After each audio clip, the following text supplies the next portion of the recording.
ഗൗരിയും ശങ്കറും തമ്മിൽ പുതിയ പ്രശ്നങ്ങൾ ഉണ്ടായിക്കൊണ്ടിരിക്കുന്നു.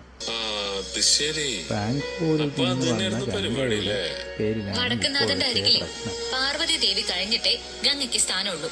ഗൗരിയെ അതുകൊണ്ടാണല്ലോ ശങ്കറിൽ നിന്ന് വെളിച്ചത്ത് വരാതെ ഗംഗ ജടയിൽ ഒളിച്ചിരിക്കുന്നത്. ശങ്കറുമായി സാധാരണ മനുഷ്യരുടെ കാര്യത്തില് ചിലപ്പോ അത് സത്യാകാനുള്ള ഒരു ചാൻസും ഇല്ല. സംഭവബഹുലമായ ചങ്ക് പറിച്ച് സ്നേഹിക്കുന്ന ഒരു ഭർത്താവ് അടുത്തുള്ളപ്പോഴും എന്നോ ചത്തു മണ്ണടിഞ്ഞൊരുത്തിന്റെ പേരും പറഞ്ഞ് അവനെ കുറിച്ച് ആലോചിച്ച് നടക്കണ ഒരു ഭാര്യയേക്കാൾ എത്രയോ നല്ലതാണ് ഗംഗയെന്ന് ആർക്കെങ്കിലും തോന്നിയ അവരെ തെറ്റു പറയാൻ പറ്റില്ല കേട്ടാ. കുരുവംശ രാജാവായ ശന്തനുവിന്റെ ഭാര്യയായ കുഞ്ഞുങ്ങളെ സ്നേഹിക്കാത്ത ഗംഗയെ എനിക്ക് ഇഷ്ടമല്ല.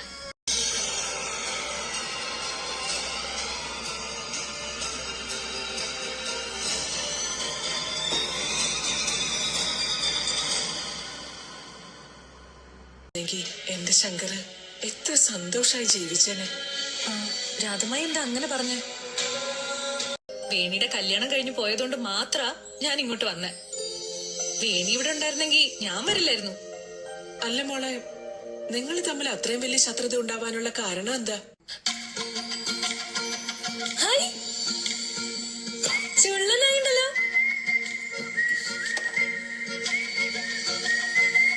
ആദർശേട്ടാ, നിങ്ങളെ ഫോൺ ഇങ്ങോട്ട് തന്നെ. നിനക്കെന്തിനാ എന്റെ ഫോൺ? ഒഴിഞ്ഞു തിന്നാൻ വലിയ ഡയലോഗ് അടിക്കണ്ടേ? ഫോൺ എടുത്തോ.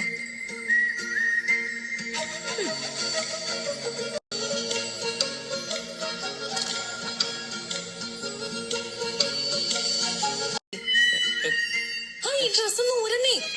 എന്തിന്? എന്റെ മനുഷ്യ, കൂടുതൽ ചോദ്യം നിങ്ങട് വേണ്ടാട്ടാ. ഭാര്യ ഭർത്താവിനോട് ഡ്രസ് ഊരാൻ പറഞ്ഞ് ഊരിക്കോണം, മനസ്സിലായോ? പനി വരാതിരിക്കാനാ രാധമ്മയുടെ ഓരോ നിർബന്ധം ഇതൊക്കെ.